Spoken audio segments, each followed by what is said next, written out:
The Hoosiers have continued to shock the football world in Curt Cignetti's first year at the helm. They're off to their best start to a season since 1967 when they opened 8-0. And they haven't just been beating their opponents in their 6-0 start, they've been routing them. And today, as the Hoosiers look to go 7-0, they had a tall task awaiting them in the Cornhuskers. To Memorial Stadium we go, the 16th ranked Hoosiers taking the field. First quarter, first and goal, Justice Ellison takes it in for a 5-yard touchdown. Hoosiers with an early 7-0 lead. The Indiana Hoosiers are undaunted 5-0 against their Big Ten opponent Maryland, winning victoriously 42-28.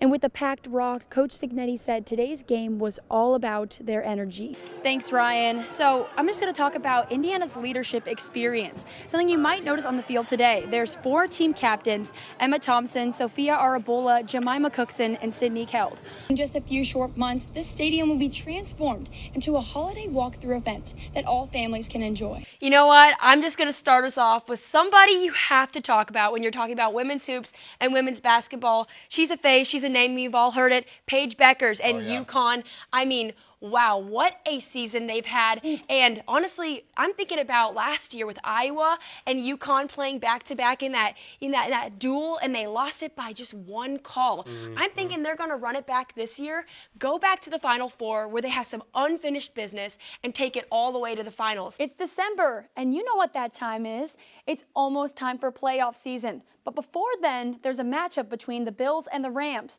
The Bills are at the top of the AFC, right along with the Chiefs. And the Rams are in the NFC West, looking to secure a wild card spot in the playoffs. Let's head to SoFi Stadium to see all of the action.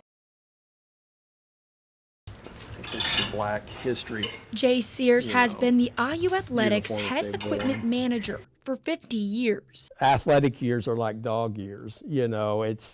You spend a lot of time here. And at almost age 70, are these like vintage type? Or? Some of it's vintage. He is retiring. I want to just kind of hang out and rest. In his role, Sears has taken care of almost every sports uniform you can imagine. We pretty much keep them all. Since he started in 1982. The big part of our job is laundry, people think, and it's not very glamorous. But what they don't see is that Sears works with all the equipment from IU Adidas contract. This means from IU men's basketball to soccer and track and field, Sears is the man to organize and distribute all the athletes' apparel.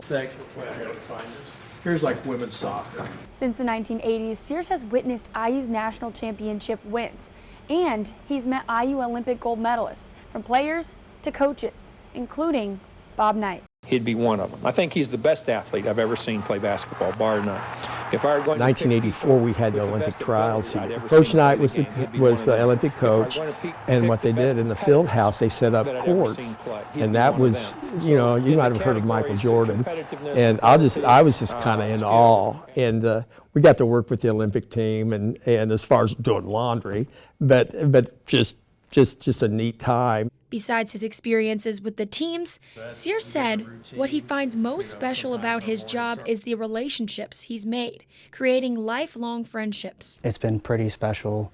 He's got a lot of stories. He's very well known around here, and I wish him nothing but the best, and I thank him for everything that he's done for me. People come in and all flash, and I'm a little bit of that. Everybody's got a little bit of flash, but I would rather have people say, "Man, I miss that gray-headed old guy. He's crazy."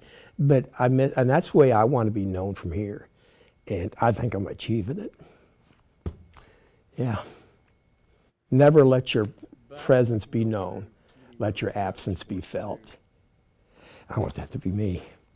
And that's the legacy Jay Sears leaves behind as he closes the door on 5 decades of impact. For IU Sports Media, I'm Ari Betterly. Sonia Elzy is a 92-year-old woman who exercises every day of her life. In the back of the gym, in a bright green shirt, is 92-year-old Sonia Elzy. Elzy has been a part of Vanessa Escobar's Zumba class for the past 7 years. Escobar says Sonia is her biggest inspiration. As everybody coming and seeing the class, it's like, oh my God, she's amazing. We are all family with her.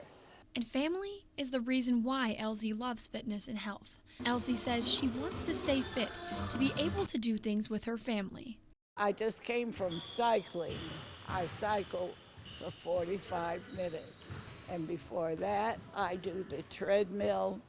I do the heart rate exercise to make sure my heart is good. And she participates in her favorite class, Zumba. Sonia shows everybody that no matter your age, you can still have fun and enjoy dancing. And beyond dance, she says fitness has given her strength, even during hard times. Elsie says she survived a craniotomy, open heart surgery, and colon cancer. Her daughter, Nancy Zimmerman, says every time she wakes up from surgery, she smiles and is ready to hop out of the hospital bed to walk. Elsie says her hope is to inspire more people her age to stay active. Even if you don't really want to exercise, you can still come and keep your mind healthy. Sonja, inspiration for everybody in the class, including me, because every morning I think that Sonja coming to my class. So everybody go to the rhythm, not the rhythm just for the dance, the rhythm for the life. Elsie says she hopes to continue to get her 10,000 steps each day for the rest of her life. But I've got the 10,000 steps in. I'm told by Elsie's family that she is living proof you are never too old to be active. In studio, Ari Betterly, 21 Alive News.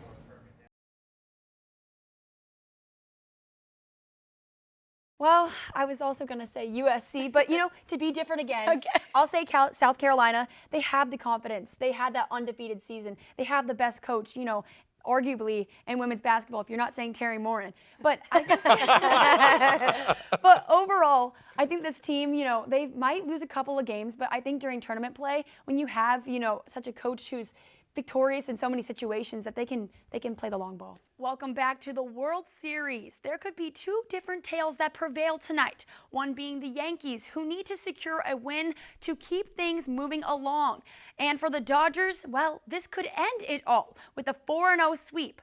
Let's head to New York and the Bronx to see what's going on tonight. All right, well, as they say, ladies first, but we're coming in hot, UCLA, Ole Miss. Now, I feel like this one's a little bit obvious to me, but UCLA has Lauren Betts, who has been unstoppable, and they've been treading the right direction the entire season with that Big Ten championship win against USC, and then now just playing a complete game in the tournament. Lauren Betts having 30-plus games, 10 rebounds. The sky is the limit. I'm going to change it up. Since you said USC, I'm going to say maybe an upset pick. Why don't we go Ohio State, UCLA? I agree. Okay. Connie McMahon, if she's healthy and she's playing her best basketball, she's averaging 17.3 points a game so far, she will be lethal in the Big Ten tournament. And when I traveled there last year and watched them play, the way they have a scrappy defense, they're, resilient. They don't stop. I could see them making a deep run into this and making it to the final. Wow, you have a lot of faith, Tommy. I do. He has high hopes. Oh, yeah. I respect it, but I will say, with Whitson having some struggles and people doubting him these past couple of years, I think it's either going to go one of two ways. I think Indiana basketball is going to do what you say, and they're going to prove people that they are this #1 ranked draft portal team alongside with the assets they already have. But if Whitson, can he put the pieces together? That's my other side. Can he figure it out and put all these amazing teammates to work together to build that chemistry, to be a winning team, not only for Indiana and the name and the title that this notorious team has, but for the tournament time?